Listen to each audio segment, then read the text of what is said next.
For the first time in the history of world warfare, a Ukrainian sniper successfully shot 2 Russian soldiers from a distance of 4,000 meters with the help of artificial intelligence.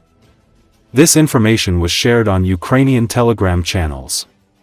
The record hit was made on August 14, 2025 with the help of artificial intelligence under the correction of the BPA complex from a 14.5mm Aligator rifle. According to media, a video with fragments of preparation of record shots and their execution was published in social networks. Incredible marksmanship and renewal of the world record for the range. A Ukrainian sniper eliminated 2 Russian soldiers from a distance of 4,000 meters. The bullet went through the window behind which the occupants were to the left of the pipe.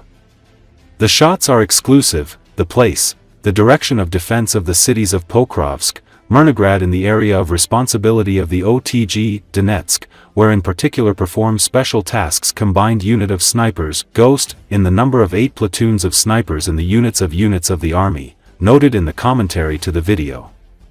Earlier, Ukrainian sniper Vyacheslav Kovalsky broke the world record by hitting the Russian invader at a distance of 3,800 meters. Vyacheslav Kovalsky, a 58-year-old former businessman and now a sniper with the counterintelligence unit of the Security Service of Ukraine, made his shot shortly before dawn on November 18 of last year. Together with his partner, who calculated the distance, wind speed, and other parameters, he set up a position on the opposite bank of the Dnipro River in the Kherson region from the Russian military. The 2 soldiers were watching groups of Russian soldiers cutting down the forest. They considered them insignificant targets to shoot at. However, later in the afternoon, a group of 5 soldiers arrived, and Kovalsky noticed one of them instructing the others. It was an officer.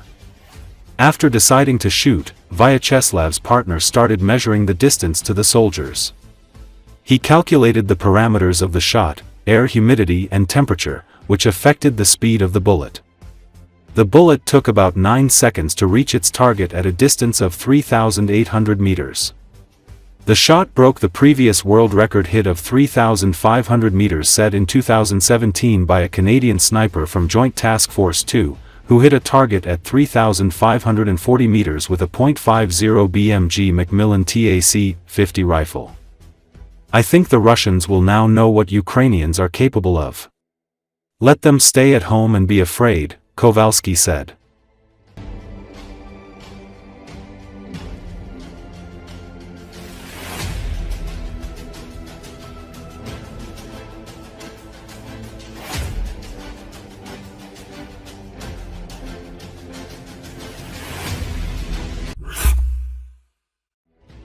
Russian infantry groups that had advances near Dobropilya are currently being detected and destroyed by the Ukrainian Defense Forces. Lieutenant Colonel Viktor Trehubov, spokesperson of the Operational Command Dnipro, stated this on Espresso TV. While the situation in the Pokrovsk sector and the Russian advance near Dobropilya should not be underestimated, it should not be exaggerated either. A small number of infantry groups penetrated past Ukrainian positions, then joined forces and moved further. This is a small force without heavy equipment. Moreover, this movement on the map reflects a route rather than territory controlled by the Russians. What we see on the map is not under Russian control, but indicates the direction of Russian movement. They are now stuck at the end of this route and are being destroyed there. That is the situation, Trehubov said. The lieutenant colonel explained that the main reason for the rapid Russian advance was a shortage of personnel in Ukrainian units. There are no tanks there. The Russians have only a few small infantry groups. Yes, they managed to slip past Ukrainian positions.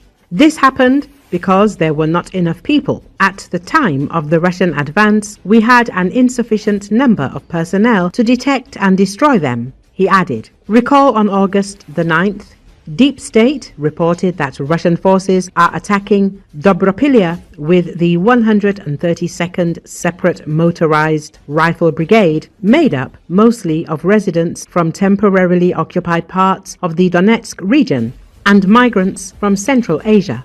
On August the 12th, Commander-in-Chief of the Armed Forces of Ukraine, Oleksandr Syrsky, ordered additional troops and equipment to be sent to eliminate sabotage groups in the Pokrovsk direction. President Volodymyr Zelensky reported that military briefings on the frontline situation had been presented, including in the Dobropilya and Pokrovsk areas. Dobropilya lies 94 kilometers northwest of Russian-occupied Donetsk and about 22 kilometers north of the embattled town of Pokrovsk. According to the Ukrainian military's Strategic Communications Department, Russian forces are employing infiltration tactics by sending small groups of troops beyond the first line of defense, often incurring significant losses. Strategic Communications Department claimed that this approach, used near Dobropilya, did not result in any breakthrough. In one instance, a small Russian unit bypassed Ukrainian positions and attempted to conceal itself behind the front lines. Strategic Communications Department claimed Russia previously used such tactics near Pokrovsk last week and failed, according to the statement.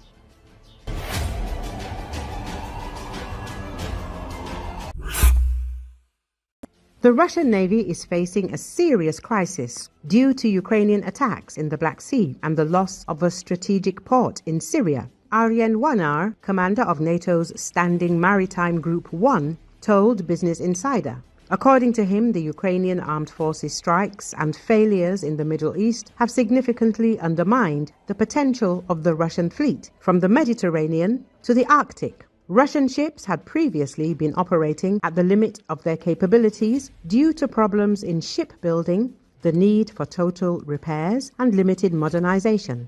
Now the situation has become critical. The aging fleet is suffering heavy losses, and the shipbuilding industry is nowhere near making up for the losses. The end of 2024 was particularly painful when Bashar al-Assad fell from power in Syria. Russia had supported his regime for years in exchange for access to the naval base in Tartus. The port was a key point for Moscow's operations in the Mediterranean. But after the change of power in Damascus, the future of Russia's presence there was in question.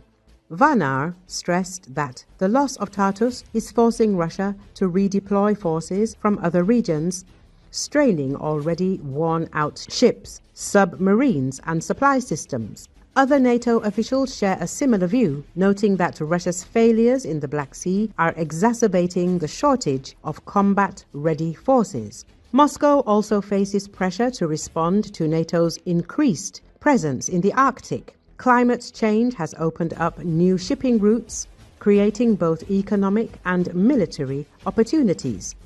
NATO actively patrols the region, monitoring Russia's actions and assessing its response. Earlier, media reported that 3 NATO countries made a move aimed against Moscow's shadow fleet. Sweden and Denmark, and before that, Germany, have begun demanding insurance documents from tankers passing through their waters in the Baltic Sea, Foreign Policy reports. Vessels without official insurance will be blacklisted by the US, UK, and EU, which will limit their operations and hit the oil revenues of the aggressor country, according to maritime law professor Christina Sieg from the Southern University of Denmark. The problem lies in the reluctance of ship owners to disclose documents. Shadow tankers often avoid pilots and pose risks of environmental disasters. In addition, there is a suspicion that such vessels could be used by Moscow for underwater sabotage in the Baltic Sea. In May, the EU imposed sanctions on Russian insurer VSK for its role in facilitating shady shipping. Sieg estimates that the illegal trade will now be less attractive to cautious ship owners. Previously, such restrictions by European countries were considered legally questionable, but now Sweden, Denmark, and Germany have begun to apply them more decisively.